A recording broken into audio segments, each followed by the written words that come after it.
Don't think too much. This story is about a guy named Varun Agarwal. जब वो school में था वो काफ़ी ज़्यादा सोचता था। क्वेश्चंस पूछने के लिए सोचना, क्वेश्चंस का आंसर देने के लिए सोचना, बल्कि हर छोटी बड़ी बात के लिए सोचना। और इसी सोचा समझी में वह 10th तक सोचता ही रह गया। पर हाई स्कूल में उसको फिल्म मेकिंग का भूत सवार हो गया। Now he has two very interesting characters in story, his mom and Anu aunty. उसने फिल्म मेकिंग के बारे में अपनी मॉम और अनु आंटी को बताया and they were like, are you mad? In India, if you want to do anything other than engineering or doctor, तुम्हें आतंकवादी समझा जाता है। और इसी सोचा समझी में उसे इंजीनियरिंग की तरफ ले गई। वो इंजीनियरिंग के हर पल से नफरत करने लगा था। वो एक एवरेज स्टूडेंट था और कभी फेल नहीं हुआ, पर एक वक्त ऐसा आया जब वो फेल हुआ और उसकी ज़िंदगी ने नया मोड़ लिया। अब उसने सोचा कि उसे किसी को भी कुछ भी साबित करने की कोई ज़रूरत नहीं, तो उसने अपना हैंडीकैम उठाया और शॉर्ट फिल्म्स बनाने लगा। और तभी 2006 में this violet invention came out. YouTube के माध्यम से उसे पहचान मिलने लगी और काम भी। फिर उसने अपनी कंपनी लास्ट मिनट फिल्म्स की स्थापना की, because in engineering everything happens at the last minute. और एक साल बाद पेंटाग्राम नामक बैंड ने उसको वीडियो शूट के लिए अप्रोच किया। यह वीडियो बॉम्बे की एक प्रोडक्शन कंपनी ने देखा तो उन्होंने उसे डायरेक्ट करने की जॉब दी।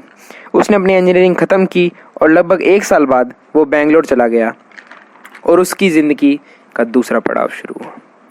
वह अपने फ्रेंड के साथ बार में बैठा शराब पी रहा था और तभी वह अपने हाई स्कूल को मिस करने लगे।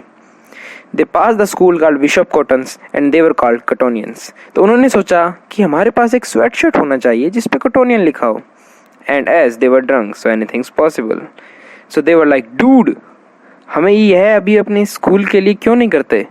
तो उन्होंने टिश्यू पेपर पर अपने ग्रैंड बिजनेस प्लान लिखा। And this time he didn't involve those two interesting characters of his life because he knew what will gonna happen. तो उसने डिसाइड किया कि वो अब ये करेगा, think, but this word has already created so much problems, so he decided to don't think. They made the sweatshirt and wore it. काफ़ी time बाद एक स्टूडेंट ने उन्हें पूछा कि ये कहाँ से ली? So he said, you can buy it.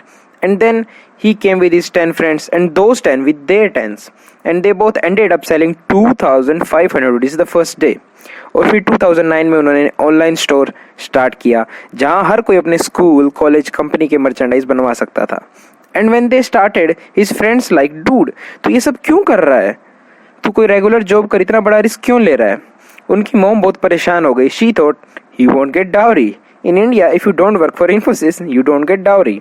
And Anu auntie called him a t-shirt salesman. So he was worried a little bit. But then he thought he failed in engineering once and nothing bad happened. So why not give this a shot? Soon enough, things began to change. People started noticing them, and the coolest part about this is exactly a year later, he and his friend were sitting in the same bar and this random kid walks past them wearing a Cottonian hoodie. And he describes that moment as his greatest success. And that moment came because of this. Don't think. So now he started to think about Anu auntie. He writes blogs on Facebook secretly talking that how Anu auntie was damaging his life. And then somebody said you should write a book about it. And he wrote a book named How I Braved Anu auntie and co-founded $1 million company. So ये story सुन के what I think is, don't think, just do.